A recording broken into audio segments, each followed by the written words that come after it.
All right. I've been excited about this one. Production quality, second to none.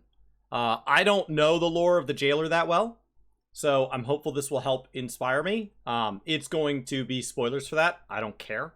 But I do know the story of Endsinger. I've been starting to get into WoW lore. I'm doing my best. I've been a long-time WoW player, but I've never really played for lore. So videos and stuff that have kind of like, I guess, spoiled it for me has made it a lot easier to take on what is 15 years of lore that is just spread all over, everywhere from like books to in-game to content that's no longer available in-game. So you'd have to like play classic when they get to that point. So I'm looking forward to this. One of them was well received by most, but not all. And one of them, from my perspective, was received by few, but not everybody. So let's call those ratios like 90-10 either direction, 80-20, something like that. But inverted. So I'm interested to see what he does with this. I think he handled his comparison of WoW versus 14 fairly well. So let's get into this. It's been a year since Endwalker came out, and the newest World of Warcraft expansion is here, so I shouldn't have to say spoiler warning, but I'm gonna do it anyway. The following video contains some pretty big spoilers for Final Fantasy XIV Endwalker and World of Warcraft Shadowlands, because this video is about the final bosses of these expansions and how on paper they appear to be the exact same thing. I'm sure some of you are aware of that Final Fantasy XIV versus World of Warcraft video I made last year. And as a fan of both WoW and FF14, for, to be honest, entirely different reasons, I still find myself comparing the two from time to time, what one does well compared to the other and vice versa. And if you've ever seen a stream or let's play of mine, you know I am a fan of tropes. I love them.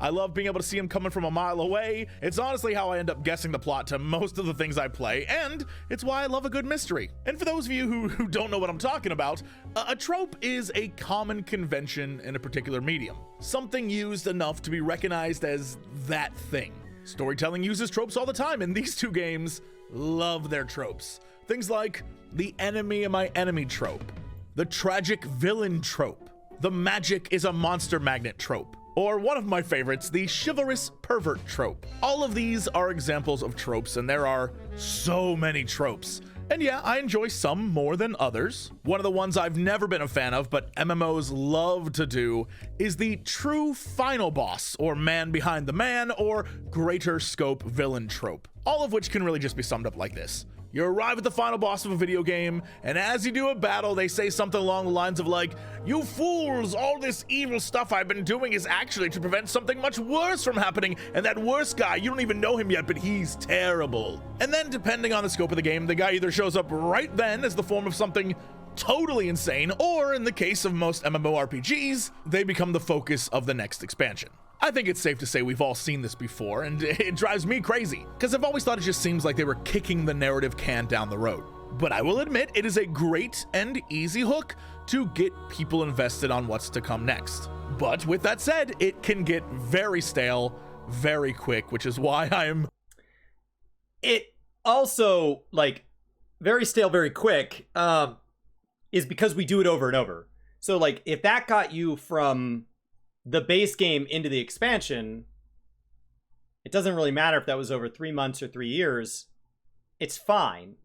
It's that World of Warcraft is in 9.0. Final Fantasy is in 6.0. He's talking about Shadowlands here. That's 8.0 for World of Warcraft. And so you're talking about something that if they've used a pattern, they've used it over and over. If they've avoided revealing something because they thought, oh crap, that's going to make the world less interesting, they've been avoiding it for a very long time. As opposed to when somebody comes in and says, hey, I play this game, and I've really been enjoying it. It's been out 6 months, and they don't even have any of these issues. Well, neither did World of Warcraft for their first 6 months, or their first 2 years. A lot of the issues of these games, I'm not the narrative expert, but just talking about like a lot of the frustrations I've seen in the community. I've been part of these communities since their kind of inception, both of them. I enjoyed both these games immensely for different reasons. They both run into flaws that a lot of times are about an imperfect system that was allowed to remain imperfect and its flaws got to just continue to last year after year, expansion after expansion. And so as I get into the lore of these games, there's no different. And so if you did not write a story with its end in mind, there's this idea of like, well, I'll figure it out later. You won't. You won't. Like, historically, the best stories that I've ever read, watched, whatever, have always been written where they knew the end before they wrote the beginning. And so then everything along the way mattered. And so you never end up with something like an important weapon that doesn't get used, or an important army that really there's no easy way to beat. And so it either has to just die or not matter. You kind of know going in that it's like, hey, remember all that stuff I laid out? It turns out everything mattered. And it's because when I was writing then, I already knew about now. Very much over it. So when both Final Fantasy XIV and World of Warcraft Shadowlands release expansions where the villain we start chasing at the beginning turns out not to be the final boss of the expansion, but instead is that other even worse thing. In this case, the Endsinger and the Jailer. Two characters that we know nothing about. We're about to enter a game where we have zero connection to the villain, and even worse, don't really know or care about their motivations. And yes, that was the case with Shadowlands. So then how the hell did Final Fantasy XIV make it work? Well, let's start with the baseline of Shadowlands. When you look at what they're trying to do, it seems like a creative outing. Just the very concept of setting your expansion in the afterlife is a pretty huge undertaking.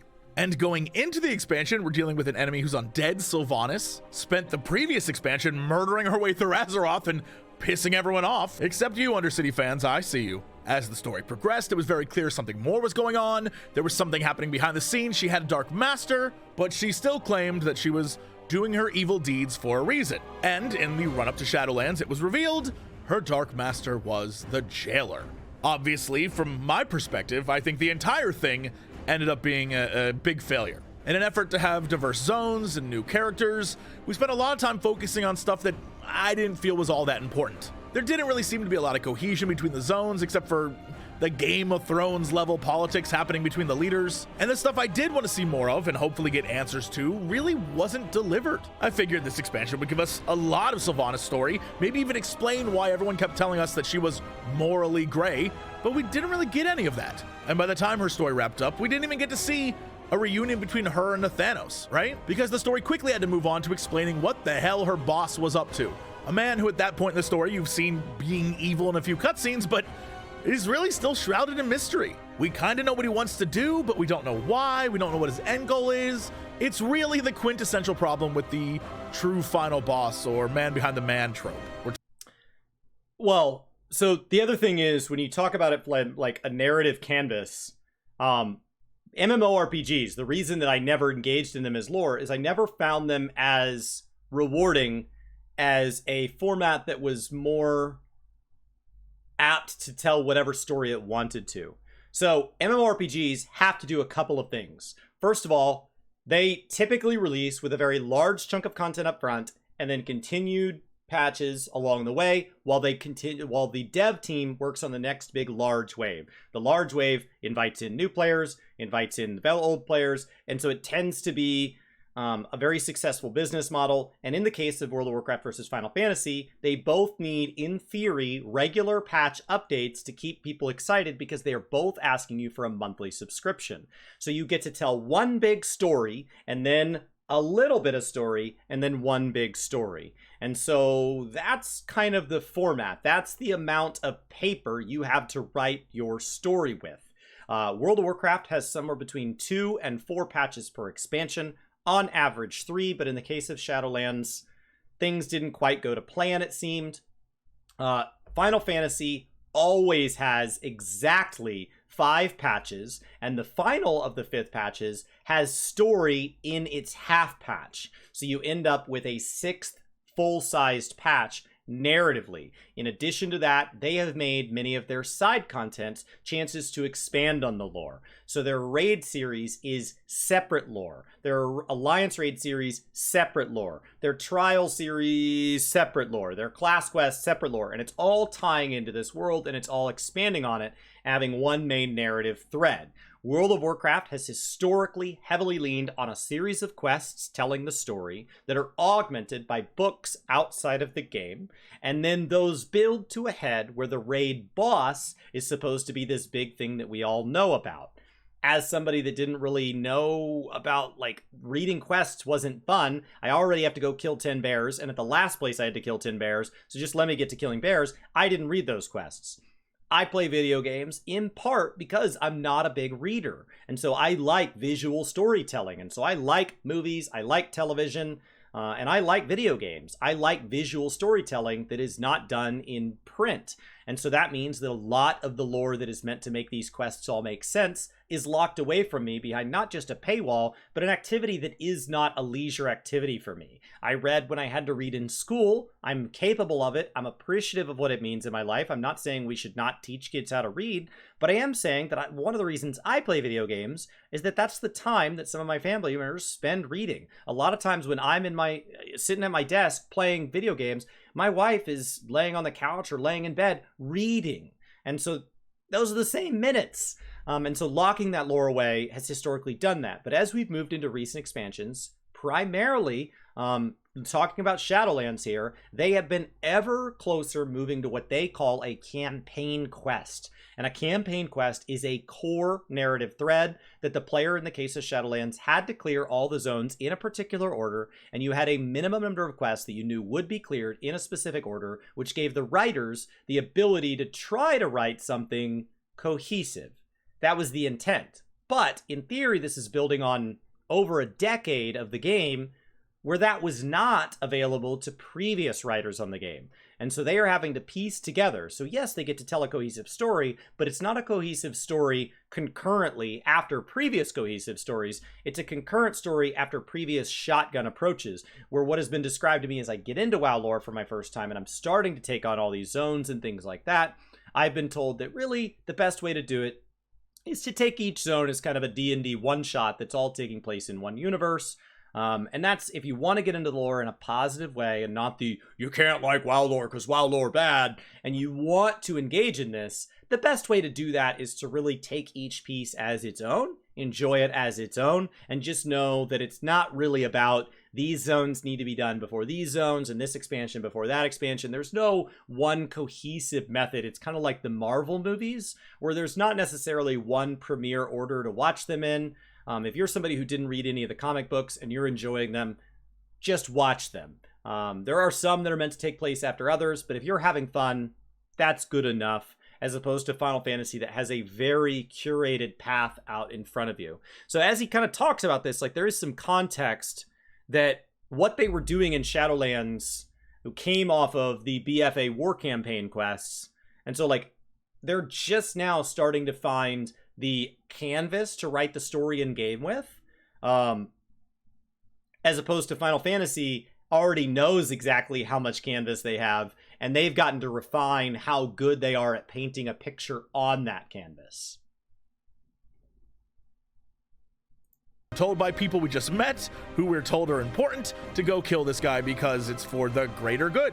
And that is pretty much what we do. We're still never really told why he's doing any of the things he's doing, but we know that he's going to rewrite reality, and it's our job to stop him once he's across two patches, two big patches, like right, it was 2 patches till we got to kill the jailer. So you've got the base story to resolve everything that the lack of previous campaign quests did not do, explain everything that had been out there in a cohesive way that in theory could be consumed not just by lore experts, but people who had no idea what was going on, then move us on to this new villain, then progress the villain.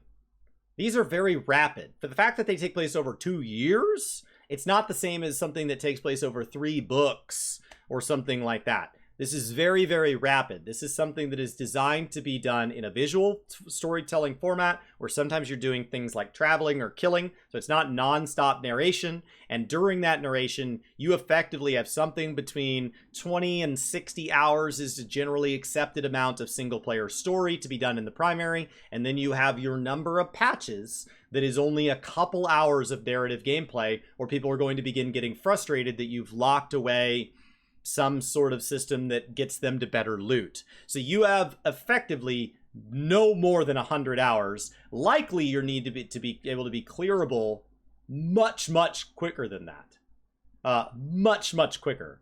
And World of Warcraft has built a player base that there might be people in there that like lore, but they have built a player base of people who are clearly ready and willing to support a game that has never forced them to engage in lore, which means it's not crazy that somebody like me, who likes just the gameplay and doesn't care about the story, likes WoW. So when you built a player base by me, you don't get to shift to the longer end of that. You don't get to go, okay, I was told we have somewhere between 30 and 100 hours, let's go for 100. You need to stay way on the 30-hour end of things across the entire expansion, which means your initial expansion serving is probably 18 to 25 hours long, and that's it.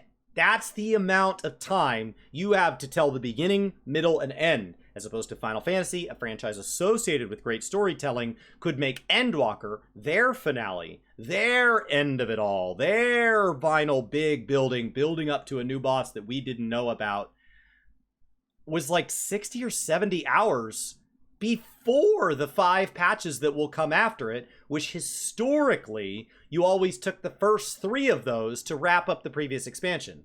Endwalker, that wasn't the case, but that's the expectation, that anything that somehow slipped out the far end of Endwalker, we could deal with in the 5 remaining patches that we already know are coming, and each one will have anywhere between 3 and maybe even 5 hours of story in it. So across the remainder of the expansion, we're going to get more patch narrative content in Final Fantasy across raids, alliance raids, trials, class quests, tribal quests, and MSQ across the 5 patches than World of Warcraft will get in their entire base expansion. And as a game goes, World of Warcraft is substantially more front-loaded with the amount of content that they give on an expansion drop versus what you get over the patches. If you add all the patches together and you compare that to the expansion, World of Warcraft expansions are huge, and Final Fantasy is a little more even.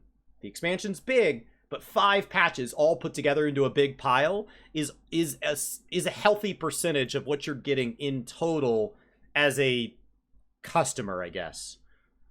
Defeated, we're shown a very quick and pretty flimsy explanation of why he did what he did. But at that point, honestly, it's way too late. Apparently, he was once the arbiter of the afterlife and decided the first one's creations were defective and unable to withstand the, yeah, you got it, greater scope villain to come. Yeah, that's right. The one true final boss who we've come to learn has orchestrated everything since the beginning of us playing. It's actually revealed that there is another something that's even worse than he is, and it's coming, and he was trying to be prepared for it, I guess, and now you, the player, have to stick around to the next expansion, I assume, in order to find out more. So yeah, that sucked, and it still sucks saying it out loud again, but it should at least be understandable why it sucks now.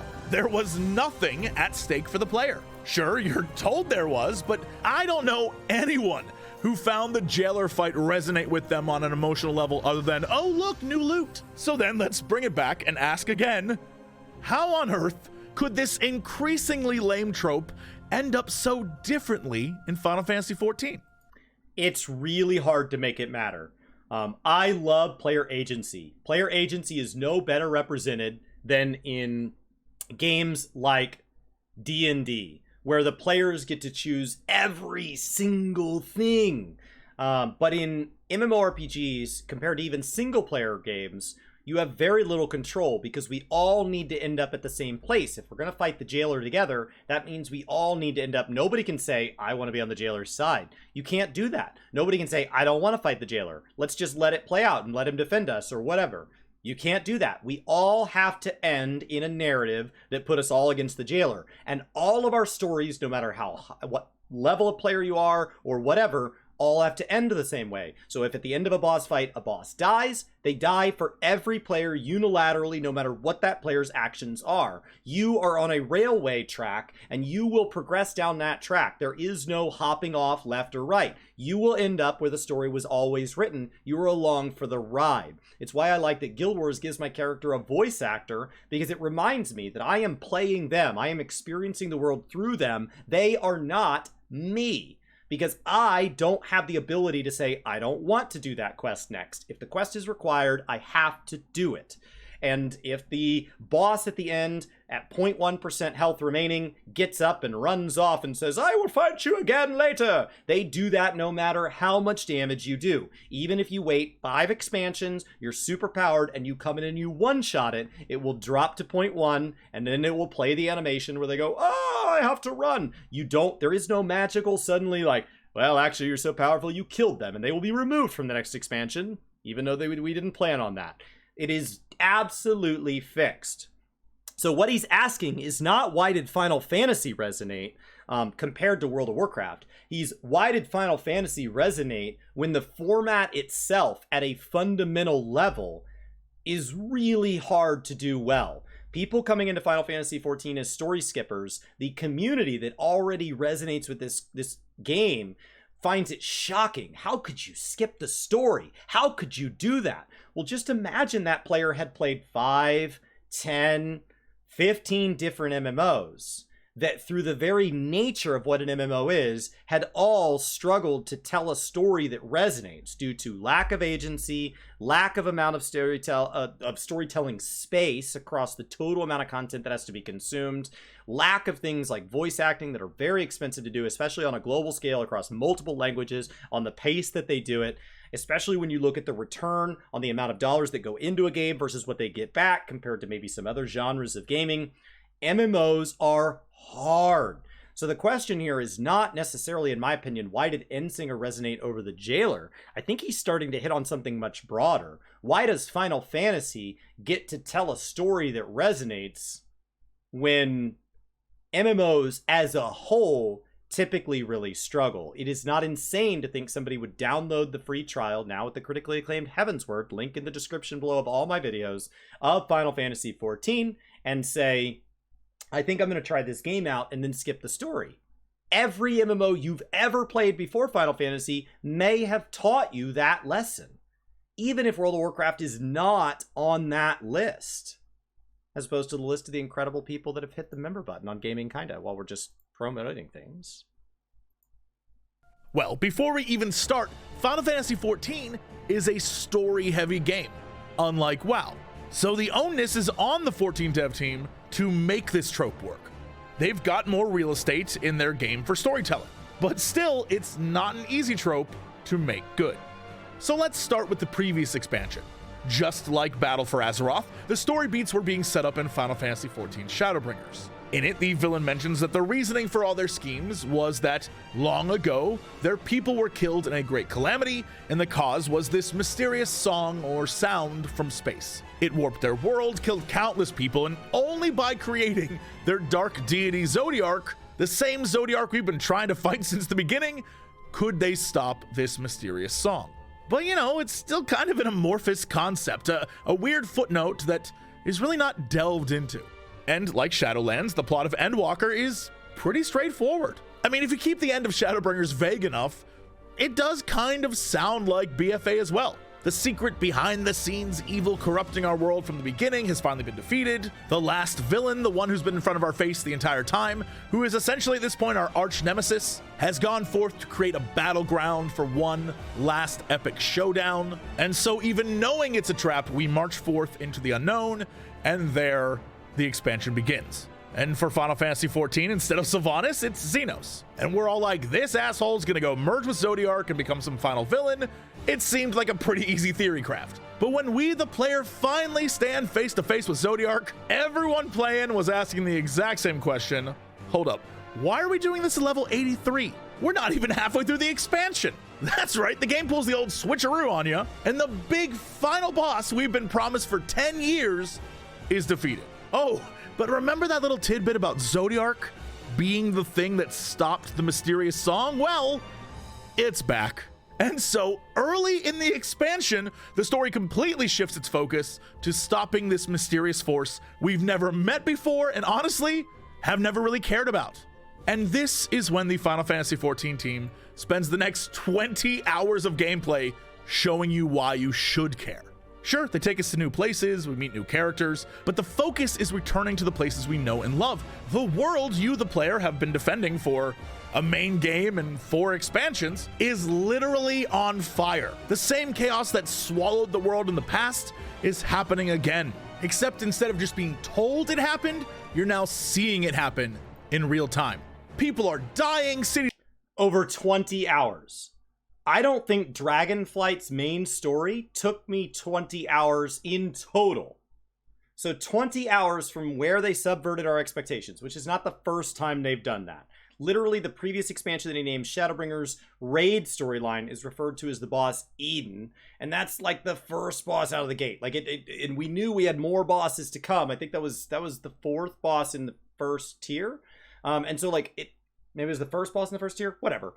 It happens early, and so there's this idea of they build something up, you get to the show, and the headliner opens, and then you're like, well, wait a second.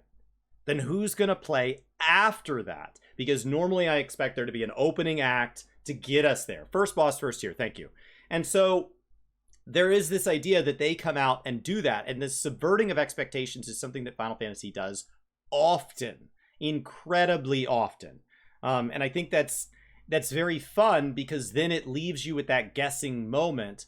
Even if they end up just using tropes, as he notes, those tropes are not the trope you came in with months of expectation harvesting. Like, and just sitting here and reading all these different Reddit threads, watching and consuming all of these YouTube posts, listening to the devs kind of taunt at you or post trailers or give interviews or whatever. You've been gathering all of this up. And then it all gets spent in the first moment. We get 3 main boss encounters across the Final Fantasy expansion. One around the level, the first third, so let's call that the level 3. Out of the 10 levels, we're going to go up. The second is somewhere around 2/3 of the way through. Let's call that the 6 or 7. And then the last one is going to be at the level cap of that expansion. And we get those 3 every time. Along the way, we tell these different dungeons, as opposed to World of Warcraft in Shadowlands or Dragonflight didn't even make me run their dungeons, much less put true big boss encounters that I join a group of players and it has harder modes available later for fancy loot and all that.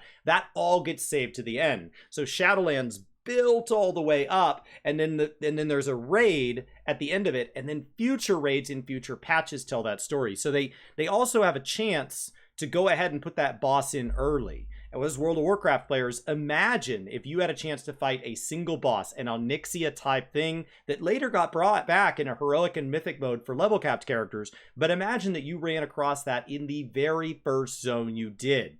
Imagine if that was present in something like the Kyrthian or whatever, or Ardenweld, or in the Dragonflight terms, imagine if in the Waking Shore you had not just fought along in a cutscene like something like that, but you had literally followed Wrathion or Sibelian into battle, and you had gone ahead and already had a fight with one of these proto-drakes, and that had to be done with a group of players, and that was some of the very first heroic and mythic content that we did over the expansion. That's some of the very first level capped content that people do after hitting level cap, is loop back and fight the harder modes of these. That gives you an opportunity to not make it feel cheap, where it's a single player scenario that's designed to be clearable by anybody, but also not make it feel like it's at the end. And so you can insert it in early and make it feel really meaningful. As a matter of fact, in Final Fantasy, I get really upset sometimes when they build up to something and it ends up just being a dungeon boss,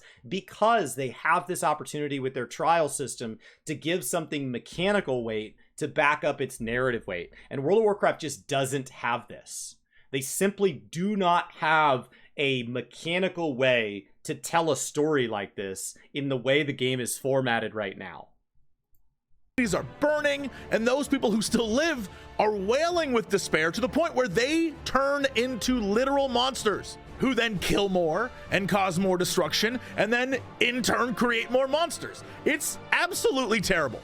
But it isn't just the stakes we're shown, we're also shown why it's all happening to begin with. Our old enemies, the Ascians, which have been a thorn in our side from the beginning, long ago in the before times when they were known as the Ancients, beings of unlimited and unparalleled power, it was, unbeknownst to any of them, one of their own that set all of this in motion. You know, without getting way too into it, and there is a lot, imagine if you had unlimited power, lived forever, and every single thing you ever wanted, you could just will into being. It was a perfect utopia. But just like when you see a rich dude who's also really depressed, having it all doesn't mean that you're happy. And one ancient felt this very way. As he slipped further into depression, he decided to create a multiplicity of messengers, his little birds, to fly across the stars in search of hope. Surely out there, somewhere amongst the stars, was his answer. Surely someone had found a reason for him to keep going. And his little birds, these childlike beings of wonder, were designed specifically with emotionality in mind. And in their mind, their whole objective was just to come back with some good news for Dad. And so these little bird children, made of pure emotion, venture off into the stars in order to find hope for a man who has none and run directly into the Fermi paradox. Now, if you don't know what the Fermi paradox is, I'm not gonna deep dive it for you. Just go Google it. It's fascinating. But the general gist is, if the universe is very, very old and there are countless galaxies, and in those countless galaxies, countless worlds, then we most certainly would have seen some alien civilization. So why don't we? And the philosophical, scientific theory crafting begins from there. Trust me, read up on it. It falls directly into the existential dread category, and Final Fantasy XIV doesn't shy away from this. Yes, his creations do discover there's life out there, but the answer to the question of, is there hope for me out there? The answer isn't one that he's gonna like. Every single world and civilization, no matter how big or small or powerful or collapsing or polluted or whatever, every single one was engulfed by hopelessness and despair. And realizing that there is no external hope or joy for their creator to bring back to him, they come to the conclusion that this is the fate of all living beings in the universe. Even the universe itself in time will come to a dark, sad end. And so they join together for one final song to end suffering and despair and to grant one final kindness, oblivion. Like I said, it gets dark. And I'm sure by now you're like, okay, Jesse, I get it. So the difference is essentially you're fighting the concept of death in Warcraft and the concept of despair in Final Fantasy XIV. And the reason 14 works so well is because you gave a detailed backstory, and it makes it hit home why it's important. And you would be totally wrong, because the reason 14 is better has nothing to do with the backstory of the villain. Your character has spent numerous expansions facing hopeless situation after hopeless situation, always emerging victorious. It's a theme of the game that you aren't just a mere adventurer anymore. You're a beacon of hope that lights the way for others. Your actions, even the smallest of kindnesses, inspire others to be better. And now you're probably like, okay, so there's a lot of emotional resonance that connects this expansion back to older expansions. But even that's not the complete answer, because the real reason this boss works is something I think the developers picked up on early in telling this story. Creating a moment like this to end a 10-year story arc in an MMORPG where everyone's experience is a little bit different, the only way to deliver that boss fight is to, one, acknowledge this journey was never about the character. It was about you, the player, who's going through your own shit and your own struggles, and the entire expansion is an acknowledgement that despite any despair in your own life, you're still here. And two, fan service. Lots of fan service. So put together, what does that mean? Well, it's another trope, but to add a third, he used a word in there when he first described it. End. World of Warcraft took us to the Shadowlands, my limited understanding, because it was the realm of the dead. And it is basically this area where you sit in purgatory in one of these set zones to redeem your life force, to redeem your soul or whatever. And they use this anima that comes from your life force as their energy. And that was all being funneled to this zone where the unredeemables go, right? That final circle of hell where there is not meant to be a way out. And everything was being funneled there. And your character goes there, except they're suddenly allowed to walk this zone, the Maw. They're the Maw walker. And none of it really matters in the end, and you get to come back. If we had found out that our character had really died, and this was the end of your character, And to move forward, we were going to need to move to do a time skip or something and go back and replay events before, or have your character born anew through some method where there's some sort of reincarnation. But that chapter was over. That's what Endwalker proposed. There is something incredibly powerful about them taking a huge creative risk that has caused a lot of people who had been maybe looking for a chance to move on to other games have taken legitimate breaks. And maybe Final Fantasy XIV will get those people back, or maybe they won't. They took an enormous commercial and creative risk by saying this is the end of Final Fantasy XIV's narrative arc. They have been building to this over the years. They've laid the groundwork, they've done this, and it will end. At the end of that boss fight, it's not that she looks up and says, and if only you knew that I did this to protect you from somebody even badder. This was literally the end. And when it ends, it ends. And whether you emotionally enjoyed the final zone or did not, it is the finale. They didn't even save anything for the 0.1 through 0.5 patch. Those are the beginnings of the next saga, which let's assume takes 10 years. It's the finale. And if Shadowlands had been a full-featured expansion with a full, let's say, 4 patches, and at the end of it, the jailer had defeated us, or we had to die to beat the jailer, and then it was over, and we had to let time pass and let the Shadowlands heal, and then allowed our soul to be recycled through them in the way that it was always meant to be, with our covenant being our final resting place. That could have been different. If we found out that the bad guys won or the good guys won at a cost where it was over, and now we were effectively in WoW 2, except you bring your mounts and your cosmetics and your gold and your pets, you bring all that crap in, but it is a new narrative chapter. That's something that Final Fantasy did. So none of it mattered in the end, because if you didn't play Shadowlands, if you left at the end of BFA, if you come back today, you pick up the quest to go into Dragonflight, and none of it mattered. None of it. That's a huge problem with World of Warcraft storytelling, is at the end of the day, if you want to skip an expansion, skip it. Honestly, it's one of my favorites. The game reminds you that everything you've done up until now has mattered. And every person you've met, just like in real life, walks away with an impression of you. And in this game, you leave a great impression, because as the final day approaches, the people of the world unite behind you, friends and former enemies, to help rocket you to the stars. Hell, even the primals, the very gods you've gone up against countless times, offer themselves up to power your ship to the stars. Shadowlands could have done this. The bosses you beat in the past are in the Shadowlands. That's where they went. The people who died with you along the various expansions. I'm a story skipper. I still know who the bosses I killed were. I still know the various people that have fought alongside me and died. They were there. Shadowlands had all the same tools available. And don't even get me started on the final zone.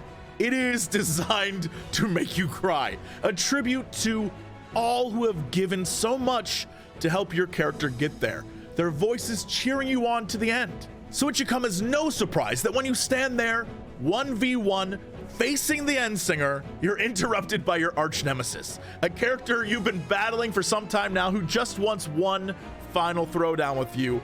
And there he is, totally confused as to how on earth this thing is still alive. I take it this is your prey.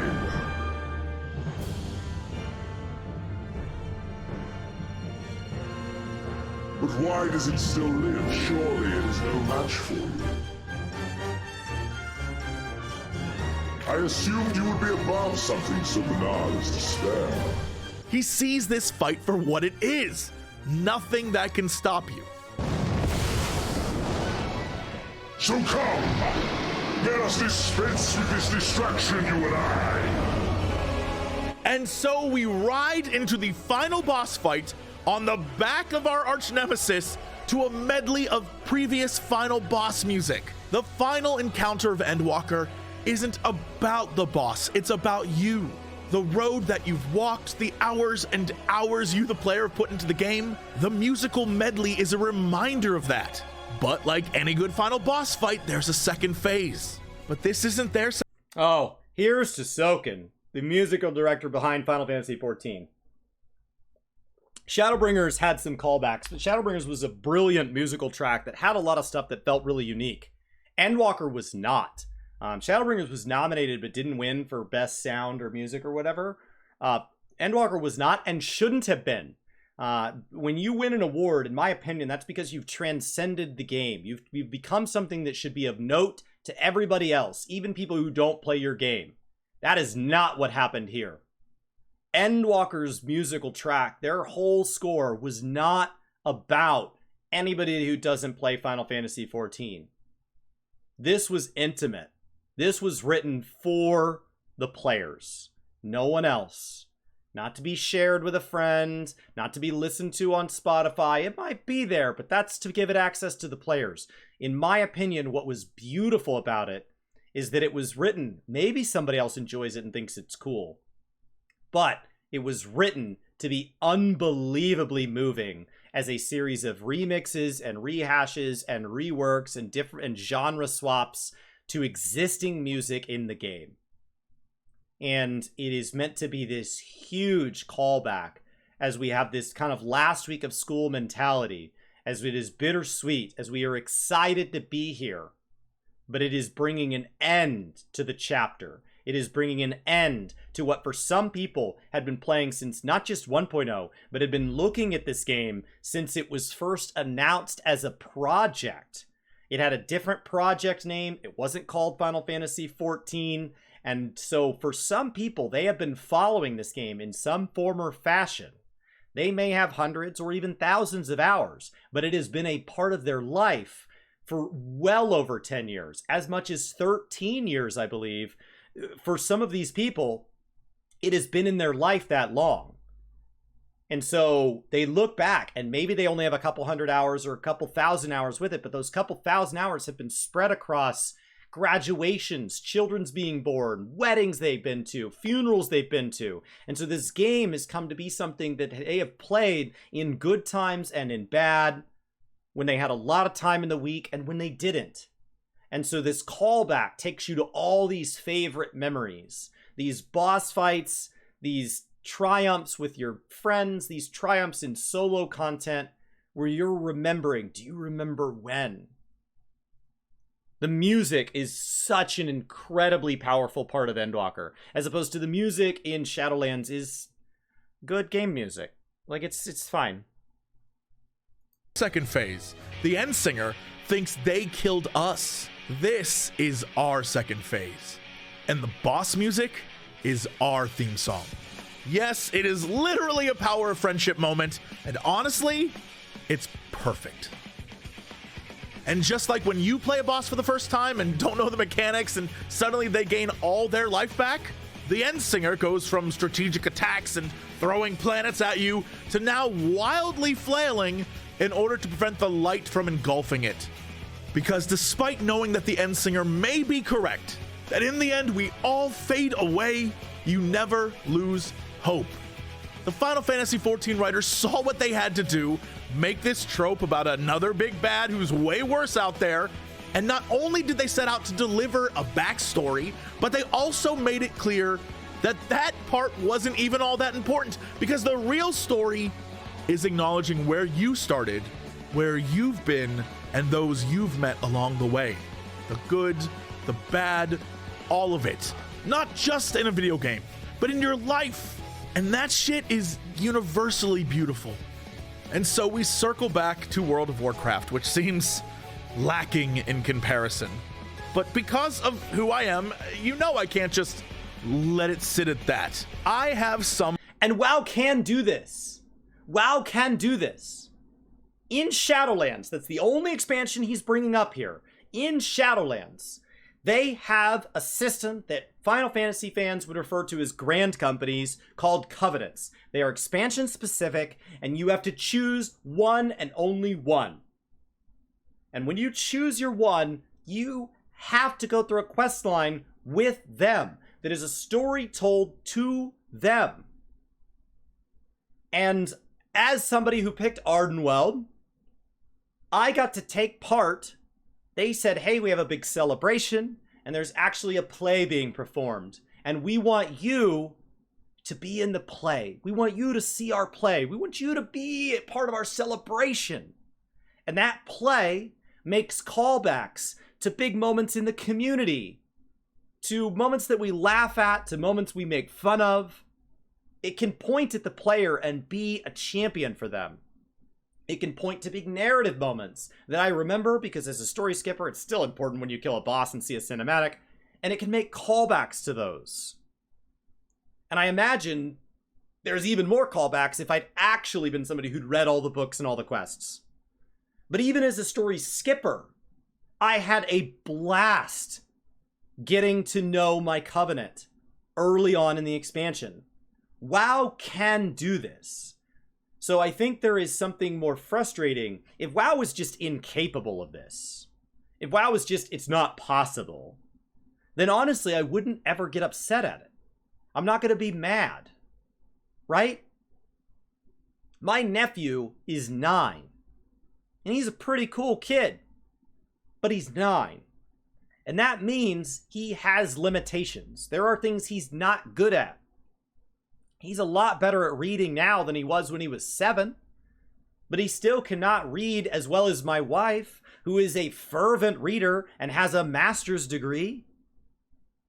But I don't hold him to that standard. So if I thought World of Warcraft was just objectively worse at telling stories and that the game format they chose was not meant for stories, something like a first-person shooter that doesn't have a campaign mode, they're just an arcade, something like these MOBAs that don't have solo player mode, then I wouldn't be mad at them if something they did when they introduced a new character didn't make a whole lot of sense. But this is an MMORPG. We are built around characters, and time again, there are times in WoW where we do care for a character. There are times in WoW where people look back and they have these big shared moments. And some of them are small and become a lot bigger than they expected. And they're about some turtle making it to the water or a guy named Mankirk who can't find his wife. But they are big and they are lasting and they permeate and they are not player written. They are introduced by a narrative choice from the development team. They can do these things. They can. So I think the frustration is more validly placed because they're missing the mark of something that they absolutely could be good at. Do they need to be as good as Final Fantasy? No. They were a strategy game franchise that became an MMO, as opposed to a narrative-based franchise that became an MMO. So whether you play Final Fantasy for story or not, it always needed to have a good story just to pay tribute to the name on the door. World of Warcraft had the option to add that later. So you get to choose kind of what things are important in which game, but they're still present. And so WoW can tell a good story. I think it's why people are excited that Chris Metzen's coming back. So the frustration with Shadowlands is not WoW bad. If it was that simple, why would we be mad? I'm not mad that my local burger place makes a bad chicken sandwich. I'm mad that my local burger place made a huge deal out of this brand new burger and it didn't taste good. Some ideas of how I would have changed Shadowlands. And trust me when I say I've thought about this. It's not even that complicated.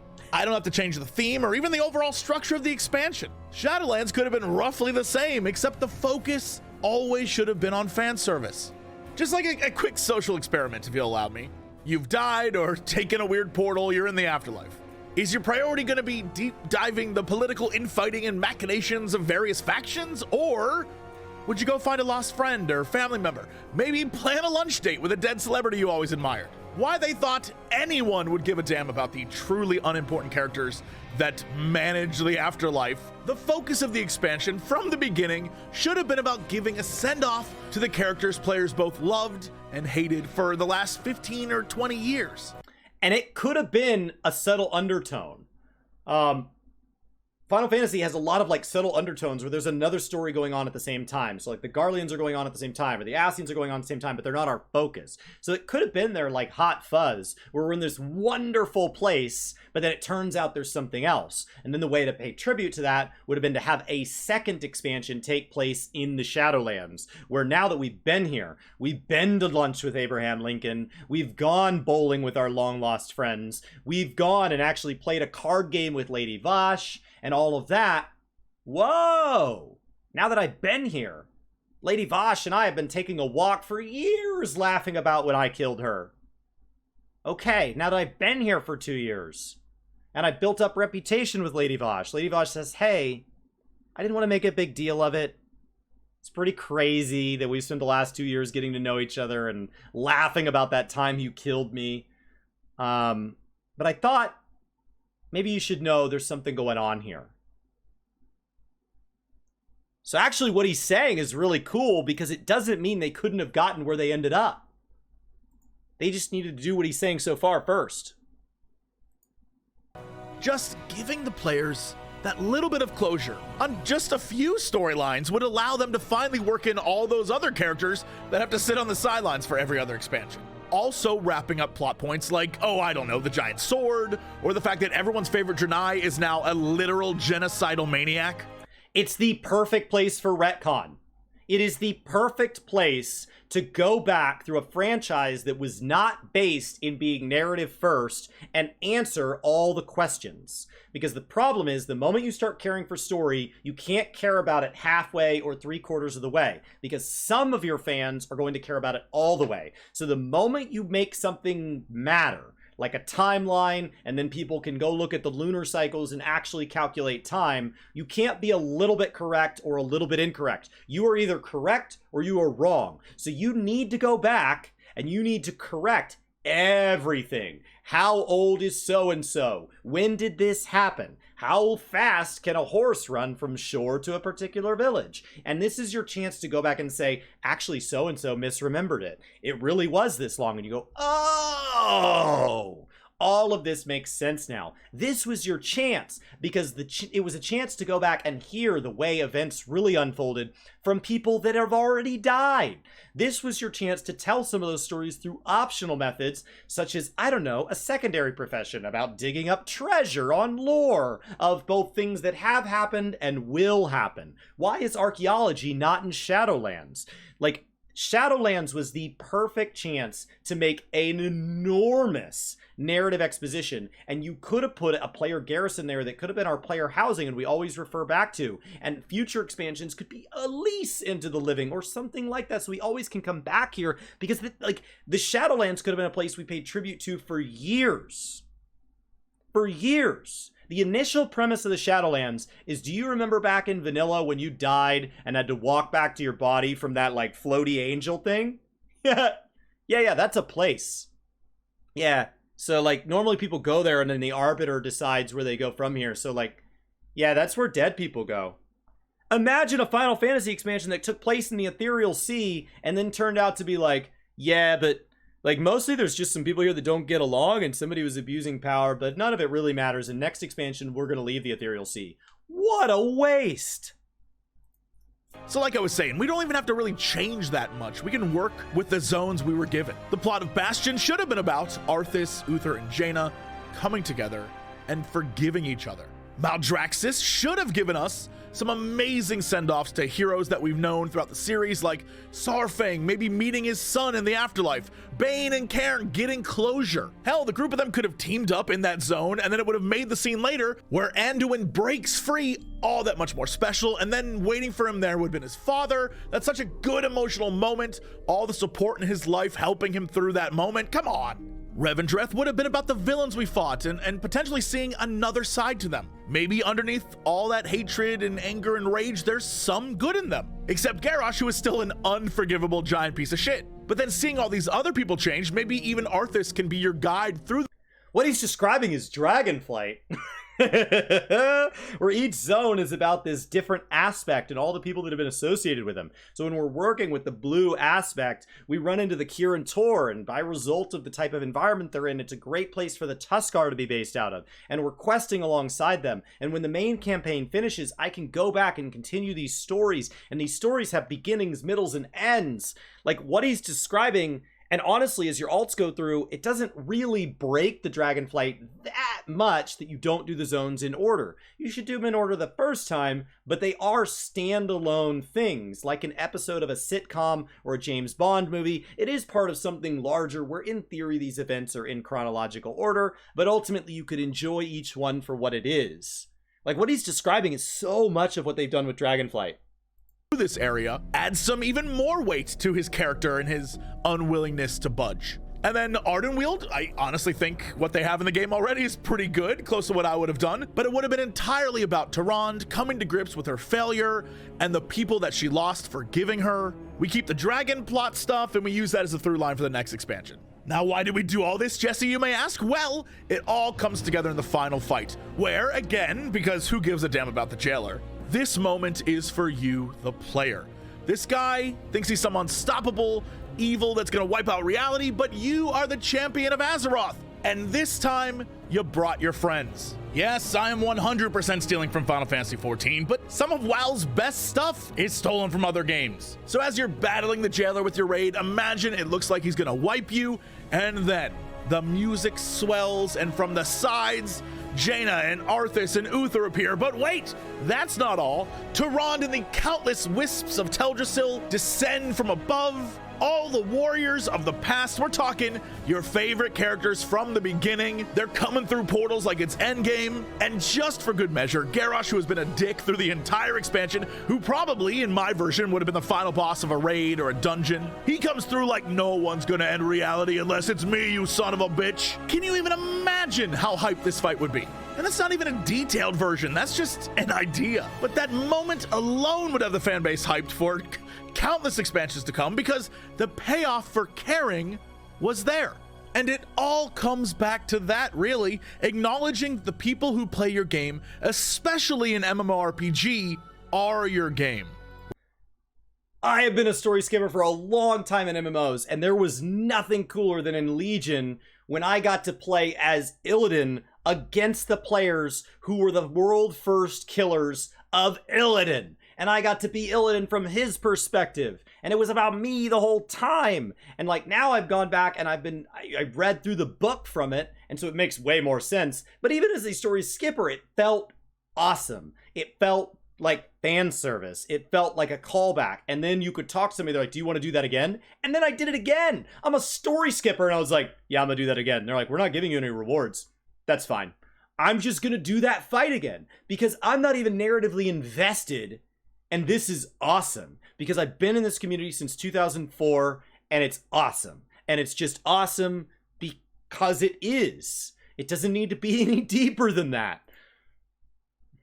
Without them, the world dies. It's okay to give your players something every now and again that says, we get you. And I truly, from the bottom of my heart, hope the new direction WoW seems to be headed with Dragonflight is the start of something new for the game, because it's so sad that a game that I played for 15 years couldn't find a way to connect with me as a player in a setting that very much should have. Yet a game that I just started playing 2 years ago has managed to consistently and in unexpected ways do things that a lot of AAA game developers simply aren't willing to do. And so to stick with the theme, I hope to see great things from both these games in the future as we move into the next phase of their existence and beyond. And I hope you find the game for you. I hope you enjoy yourself, and I'll see you next time. Hey, thank you, Jesse. Thank you, Jesse. Yeah, I agree with a lot of what he said. I'm willing to give some context to where, like, you know, obviously he cut this down to 21 minutes and he acknowledged that this could be, you could talk about this for hours. But I do think that, like, World of Warcraft has some things about, like, the nature of the format of their game that if they want to tell better stories, it's going to be an uphill battle. But the advantage is, if they tell a good story, they should be praised for it, as opposed to Final Fantasy. There are people that played Endwalker and they're like, it was good, but it wasn't good enough. And so they have this, like, home field advantage, yes, but they have to knock it out of the park. They have to deliver. If Endwalker had been a letdown, I think that Eorzea would have been lit on fire. Literally, permanently. Screw Thavnair. So I do think that would have been something where I hope Dragonflight can do better. And I think Chris Metzen coming back, and I think that, it seemed like Christy Golden had a bigger weight. It feels like the narrative team getting the leadership, which leadership is the only names we hear about. But I assume that internally, I have a couple friends who've been hired to work at Blizzard. Some of them worked there in the past, some of them did not. And I have a couple friends that have stayed there the whole time, and they've talked really fondly about feeling like it really is trying to be better, and how the pay has been better, and the way they've been treated has been better. And culture is hard to fix. It takes time. But hopefully this means that the game is better. And Final Fantasy is in a healthy state. And so what we have to hope for Final Fantasy is that it stays good. That it stays good. And so I think that's really exciting. I think, there's a lot on the horizon that has me excited. Dragonflight's off to a good start. A good start is all that. Shadowlands had a good start. BFA had a good start. I enjoy expansions on start, so that doesn't shock me. A game being good at less than 3 months is not hard. A game being good at less than a year is not insane. But a game staying good all the way through to its completion is very, very difficult. And I think you can even see that in the Final Fantasy community. Stormblood, if you look at the content that was released, and you look at when it was released and the communication around the game, Stormblood crushed it. And yet, because narratively it did not pay off for a lot of people in a way that they hoped, there are actually a lot of Final Fantasy fans that don't hold it up as high as Heavensward or Shadowbringers. And as a skipper at that point, who's now been invested in lore, I really couldn't see why, because it delivered everything that Heavensward did and then some. And Shadowbringers actually had to pull back on some systems to make some other stuff happen.